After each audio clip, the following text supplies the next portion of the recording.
முள்ளங்கி பொரியலுக்கு 1/4 மூடி தேங்காய், ஒரு பச்சை மிளகா, 2 ஸ்பூன் நிலக்கடலை, வறுத்த நிலக்கடலை, அது கொஞ்சம் கருவேப்பிலை, ஒரு துண்டு இஞ்சி, இது எல்லாத்தையும் மிக்சியில் ஒரு சுற்றிட்டு வந்துடலாம். தண்ணியெலாம் விடக்கூடாது, ட்ரையாக. முள்ளங்கி பொரியல் பண்ணலாம். 2 ஸ்பூன் தேங்காய் எண்ணெய் விட்டுக்கலாம், 1 ஸ்பூன் கடலைப்பருப்பு, 1 ஸ்பூன் உளுத்தம்பருப்பு போட்டுக்கலாம், கடுகு 1 ஸ்பூன் போட்டுக்கலாம், ஒரு காஞ்ச மிளகாய் கிள்ளி போட்டுக்கலாம், கடுகு இடிச்சாச்சு, பெருங்காயம் போட்டுக்கலாம், கொஞ்சம் கருவேப்பிலை போட்டுக்கலாம், ஒரு பெரிய வெங்காயம் கட் பண்ணி வச்சுருக்கேன், அதை சேர்த்துக்கலாம், 4 ஸ்பூன் மஞ்சள் தூள் சேர்த்துக்கலாம், நல்லா வதக்கிக்கலாம், கட் பண்ணி வச்சுருக்கிற முள்ளங்கியை சேர்த்துக்கலாம்,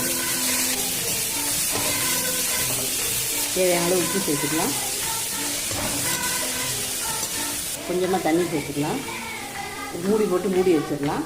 10 நிமிஷம் வேகட்டும். முள்ளங்கி நல்லா வெந்தாச்சு.